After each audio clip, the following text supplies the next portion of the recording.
Golden State Warriors. Well, as we all know mga Kwan stories, matapos ang ilang araw na paghihintay ng mga fans sa ginagawang plano ng Golden State Warriors, finally, naisakatuparan na rin naman nila ngayon ang plano na makuha si Buddy Hield. Pero alam nyo bang tinanggihan ito ang Lakers at Detroit Pistons para maglaro sa Warriors dahil naniniwala siya na dito nga daw siya magkakampyon? Ang tanong, magiging epektibo nga ba ang kanilang duo ni Stephen Curry na tatawaging Splash Buddies? Well, tara't pag-usapan natin yan at talakayin ang inilabas na 4-team trade proposal ng Bleacher Report na sesentro kay DeMar DeRozan. Pero bago yan, please don't forget to hit the notification bell at mag-subscribe sa aking channel.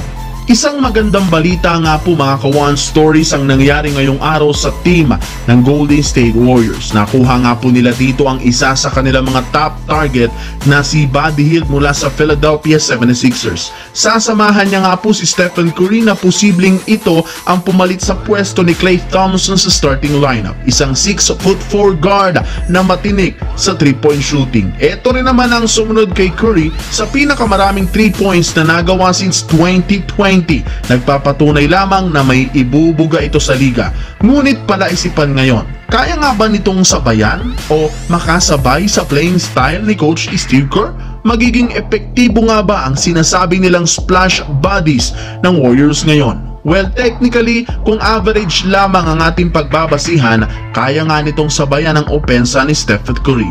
May kakayahan rin naman itong punan ang opensa na nawala sa kanila na galing kay Klay Thompson. Mag-iiba lamang kung ilan ang ibibigay sa kanyang playing minutes ni Coach Steve Kerr. Pwede ngang ipagsabay dito si Curry at Buddy Hield sa kahit anong parte.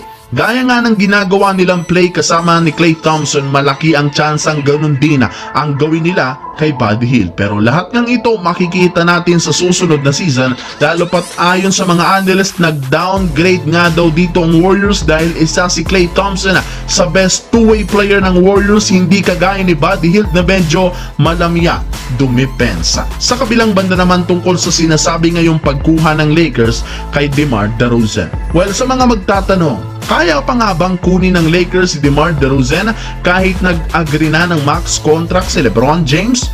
Well, basically, yes. Pwede pa nga po mga Kwan stories pero hindi na sign and trade. Makukuha nila ito sa isang trade na mismo. Pwede nga pong 3-team trade, posibleng 4-team trade gaya na lamang ng inilabas ngayong trade proposal ng Bleacher Report kung saan bubuhin ito ng Portland Trail Blazers, Los Angeles Lakers, Chicago Bulls at ang Brooklyn Nets. Ang trade ng ito, sesentro kina D'Angelo Russell na mapupunta sa Brooklyn Nets habang si DeMar DeRozan naman sa Los Angeles Lakers. Mapapabilang rin naman dito sina Cam Johnson, Dorian Finney-Smith na matagal nang nasa trade blocks ng Nets. Sa ngayon, kung mapupull off nga po ng 4 na team na ito ang trade, malamang sa malamang may sasakatuparan pa rin naman nila bago ang 6th of July kung saan eto na ang araw na pipirma ang mga free agent ng kanilang team. Sa ngayon, dahil wala pang nagagawa si Rob Pelinka na pagbabago sa lineup, asahan na nating ipupurso nito